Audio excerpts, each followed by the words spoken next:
Hi there. I guess a lot of you know who I am, Ali Rosen. Today is FND Awareness Day. You might wonder and ask, what is FND? FND is functional neurological disorder. What does that mean? Basically, that means that your brain doesn't talk to your body as it should.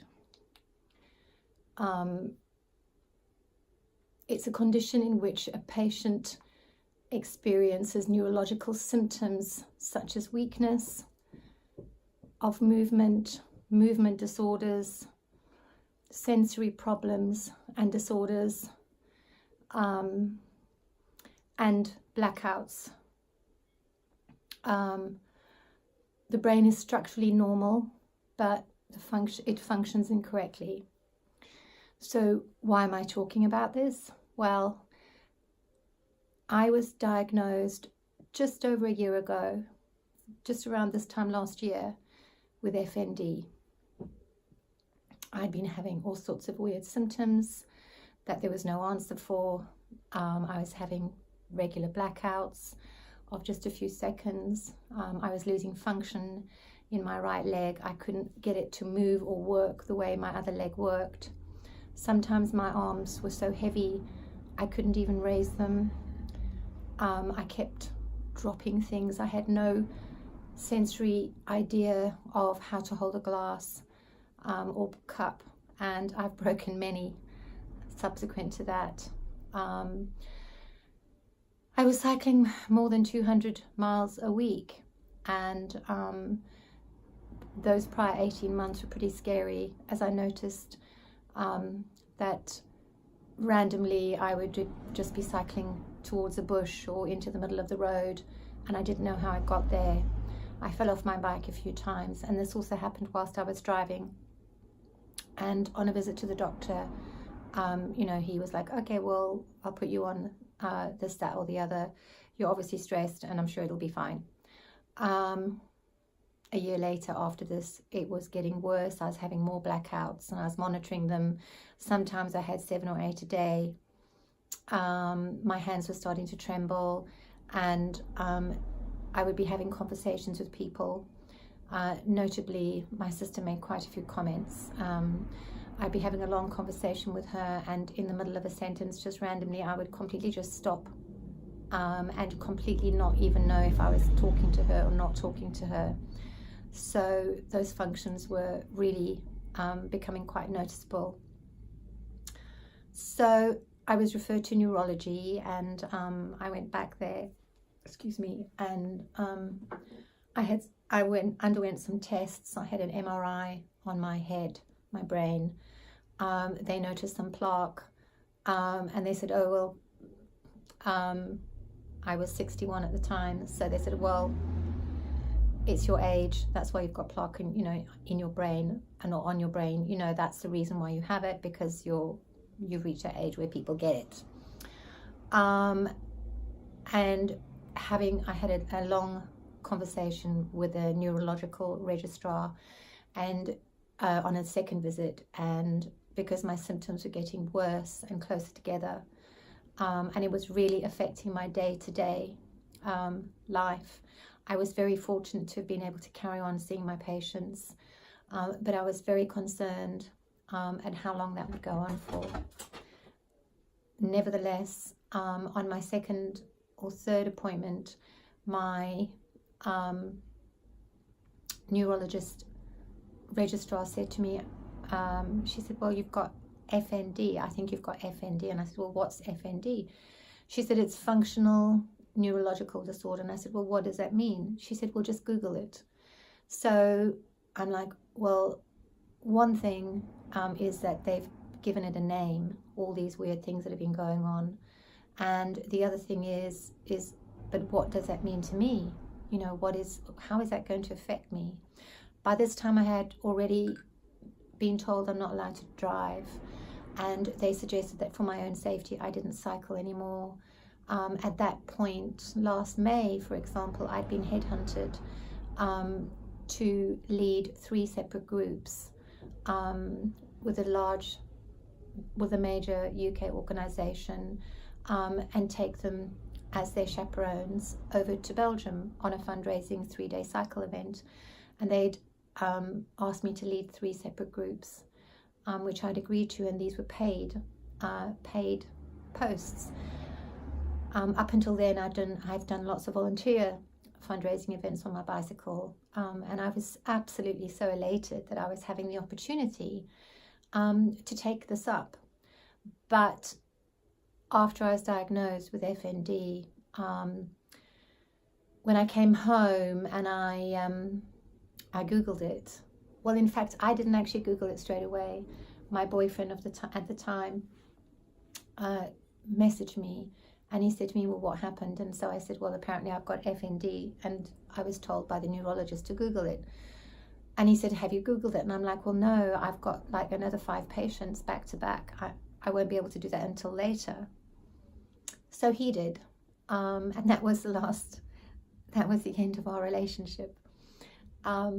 He made a decision on the basis of what he discovered on Google to end it, which is okay. Everyone has a choice, and everyone is entitled to make a choice. And so I wasn't really alarmed. I was a little bit upset, and I thought, I guess it's better this way. So when I did Google it that evening, quite late, I kind of went into a bit of a headspin, because it indicated that the symptoms were exactly what I was having, but that some outcomes, if they were not managed, or even if they were managed, could in the long term be very similar to people who suffer with motor neuron disease and people who have multiple sclerosis. And also there was no cure. There were some recommendations for treatments with physiotherapists and therapy and all sorts of other stuff. But because it was so unknown and so new, people didn't really know exactly what the best course of treatment would be. I became, for the first 5 days after learning about FND, I became quite devastated about what I read online. My next step was to obviously let my 4 children know that I was diagnosed with this disease, and for them, and I basically gave them an outline of what my symptoms, what they picked up, and what I was going to do about it. But of course my head went into a spin. I'm thinking, well, am I going to have to get occupational therapy in and have a stair lift and ramps, and am I going to land up in a wheelchair? Do I have to get a carer in at some point to feed me?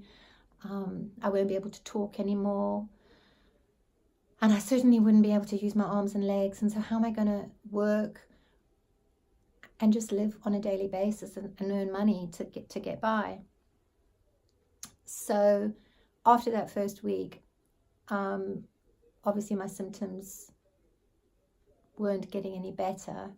I was still monitoring how many blackouts I'd had and continued to have. And actually, in fact, that very week, in the first week, I actually had quite a serious blackout where I was talking to 2 people in the kitchen, and I literally completely just blacked right out, fell onto the floor, hit my head, dropped my tea cup all over the floor, and I was out for about more than 10 seconds. Part of this also means that often, when I was walking down the street, it would look like I was drunk because I'd get dizzy and I'd lose my balance. I would sometimes feel like I was dragging my right leg, and so on. And during this period of time, just spinning in my head, I'm thinking, what am I going to do? But before I do go down that road, so what they've worked out in terms of me is that because of extreme and chronic trauma in my life, I was manifesting these symptoms at my age. I was manifesting these symptoms at my age because of this previous trauma that I'd gone through. I was both sexually and physically and emotionally abused as a child. I was emotionally neglected. This obviously transferred into my adulthood, and my significant partners also did the same to me. It got so bad with the father of my children that, and also because of the safety in South Africa, after he had broken into my house and raped me and violently assaulted me, and also continued to stalk me and assault me, I decided, and plus, as I say, with the changes in the political system in South Africa and people banging on my door, saying that they were going to take our houses away and stuff. As a single mother of very young children, I was, it all added up to being really petrified. So I took my children and left South Africa and came to the UK. That was another traumatic time. My most important mission was to keep my children safe.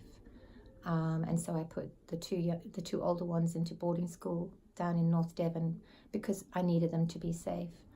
And I headed with my youngest one up to London and to try and find a job, because I'd always worked in South Africa. You don't have any handouts. If you don't have a job, you're on the streets. And so that was my mindset, that was my imprint, that to get anywhere, you had to work hard, you had to pay your way, no handouts, what you worked for, is what you got. So it was a combination of my trauma. I was extremely traumatized without even knowing about it, or being aware of it. My threat system was coming into play, protecting my children. I wanted to keep them safe, and I had to make a living to provide for my children and for myself. And I had to get away as far as I could from this dreadful man who was trying to ruin my life and beat me up and rape me and all of those things. He'd also said that he would go to the end of the world to get my children, because he knew that once he got them, that would destroy me. Anyway, I went into a pretty black place, and I was really, really struggling. When I came over to the UK, my parents refused to give me any information about my family here, so I had no support whatsoever, nothing at all.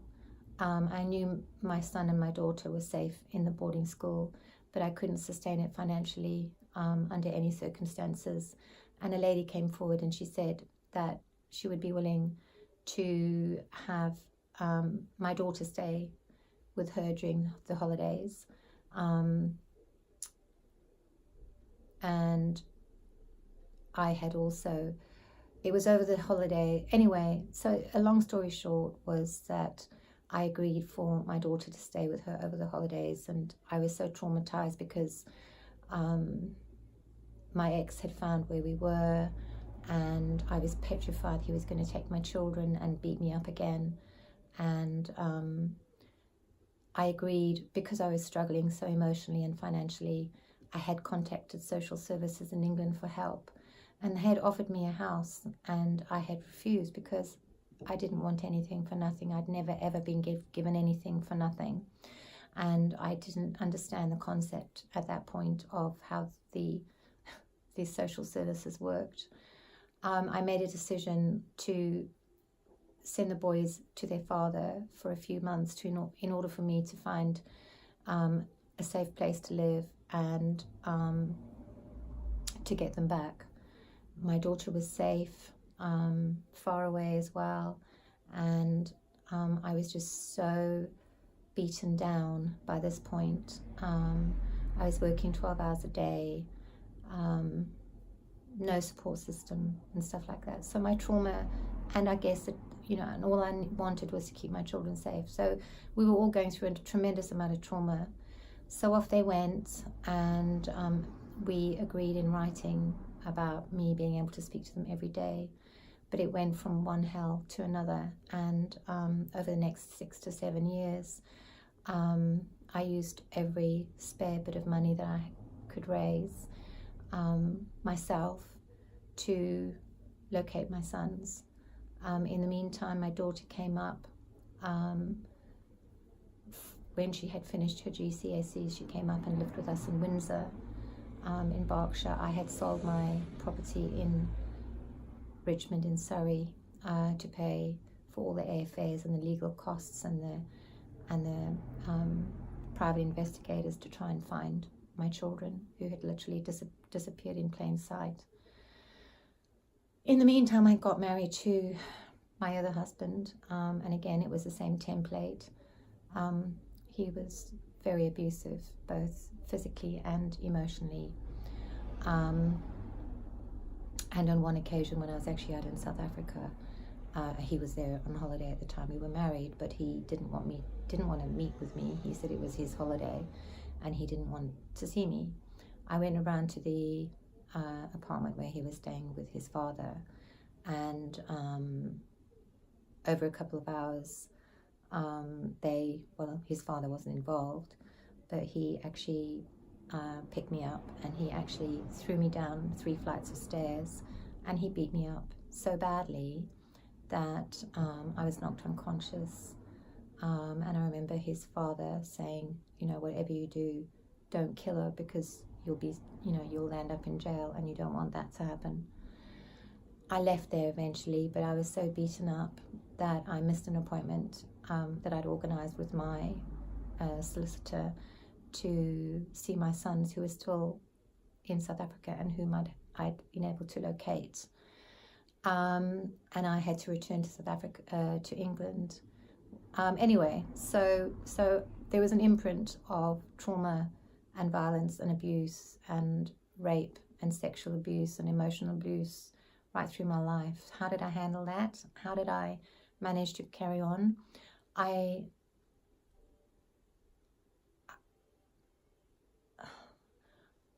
couldn't deal with the loss of my sons.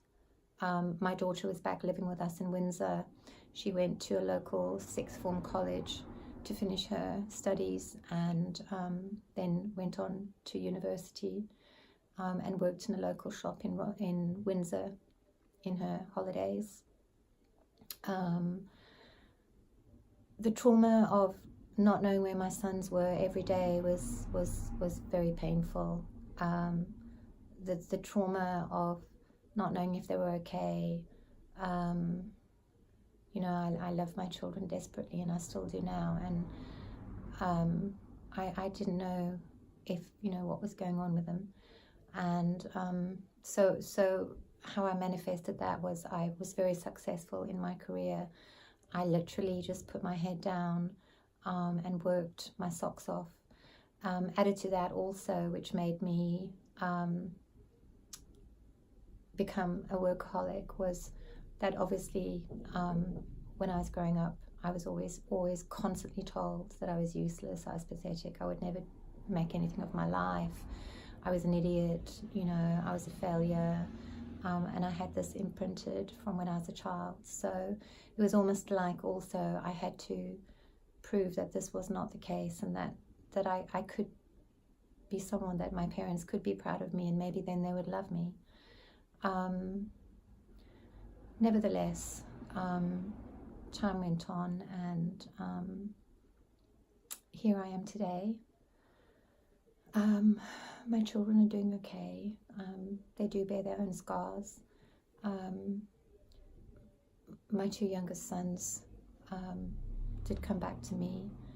I had to pay their stepmother $10,000 US for each of my children. And I kind of didn't care, because I just wanted my children. Because what happened was that I had a phone call whilst we were still living in England, and I was told that my ex had died in a motorbike accident, and that he'd left my children to her in a will, and that if she lost custody of the children, she would not get a penny from his will. So I had a big fight on my hands, and I went backwards and forwards to court cases and to get my children home, and Abby came with me as well on some occasions, and the boys came over here to England, and my lawyer said to keep them here, but one of my children's, advised me that if it was them, they would be upset if they didn't go back, because it would be me breaking my promise, and they would never forgive me. So with a broken heart, I did send them back. And after a few years, one of my sons got in touch with my brother-in-law, and as I say, I had to pay $10,000 to the stepmother, and also all the costs in terms of new clothing, a new suitcase, new passport. When he arrived, he had just rags and no suit, an old suitcase, but it didn't matter, because I had him back, and a short time after, I got my youngest son back, and we have spent a long time rebuilding our lives, and they're all doing okay, and they're very successful. So that's kind of in a nutshell what happened to me, and I think that's the functional neurological disorder started manifesting over the last 3 years, which was probably triggered by stress. My old memories, started to resurface.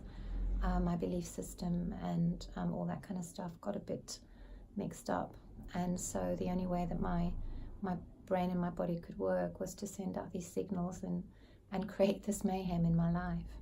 But I made a decision after the first week, and I decided that I wasn't going to let this thing own me.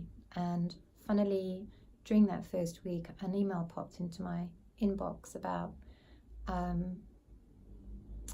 you see, I also still have that memory thing where all of a sudden I'll just completely forget what I say, and right now at this moment in time I am having a few triggers of the illness.